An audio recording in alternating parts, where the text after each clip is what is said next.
श्री गणेशाय नमः। श्रीमद् भगवत गीता चौथे अध्याय का महात्म्य।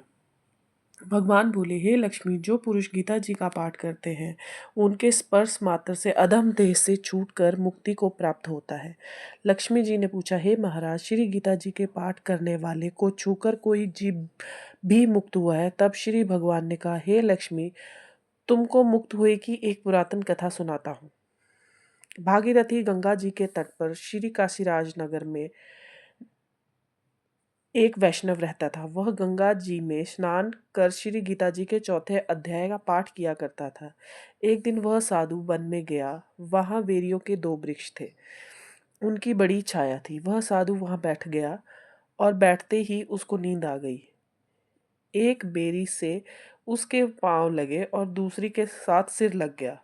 वह दोनों बेरियां आपस में कांपकर पृथ्वी पर गिर पड़ी और उनके पत्ते सूख गए। परमेश्वर के करने से वह दोनों बेरियां ब्राह्मण के घर जा पुत्री हुई। हे लक्ष्मी, बड़े उग्र पुण्य कर मनुष्य देह मिलती है। फिर ब्राह्मण के घर जन्म ले उन दोनों लड़कियों ने तपस्या आरंभ की। जब वह दोनों ही बड़ी हुई, उनके माता पिता ने कहा, हे पुत्रियों, हम तुम्हारा विवाह कर करते हैं।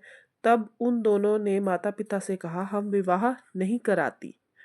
इन्हें अपने पिछले जन्म की खबर थी। वह जाति में सुंदर जन्मी थी। उन्होंने कहा, हमारे मन में इच्छा है, परमेश्वर वह पूर्ण करे, तब बहुत भली बात है। उनके मन में यही था, वह साधु जिसके स्पर्श से हमारी अधम देह छूट गई, यह देह मिली है, वह मिले तब बहुत भली है।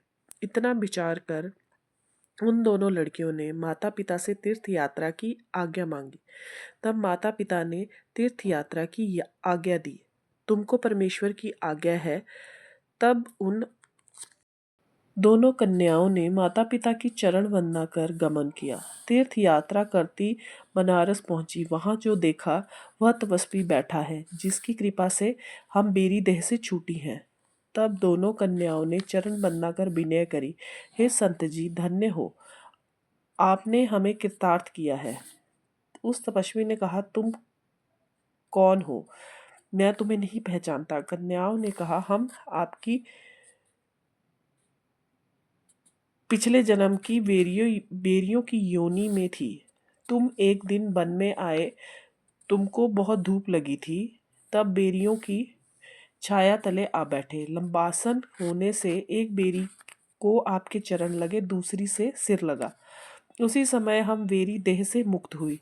अब ब्राह्मणी के घर में जन्म लिया है, ब्राह्मणी है, बड़ी सुखी है। तुम्हारी कृपा से हमारी गति हुई है। तपस्वी ने कहा, मुझे उस बात की खबर नहीं थी। अब तुम आज्ञा करो, तुम्हारी क्या सेवा करूं? तुम ब्रह्म रूप से उत्तम जन्म नारायण जी का मुख हो। उन कन्याओं ने कहा, हमें श्री गीता जी के चौथे अध्याय का फल दान करो, जिसको पाकर हम देवदेही पा सुखी हो। उस तपस्वी ने चौथे अध्याय का के पाठ का फल दिया। देते ही उनको कहा, तुम आवागमन से छूट जाओ। इतना कहते ही आकाश से विमान आए और उन दोनों ने देव देपा बैकुंठ का गमन किया। फिर तपस्वी ने कहा, मैं नहीं जानता था श्री गीता जी के चौथे अध्याय का ऐसा महात्म्य है। वह मन वचन कर्म के कर नित्य प्रति पाठ करने लगा। तब श्री नारायण जी ने कहा, लक्ष्मी, यह चौथे अध्याय का महात्म्य है जो मैंने तुम्हें सुनाया। राधे राधे।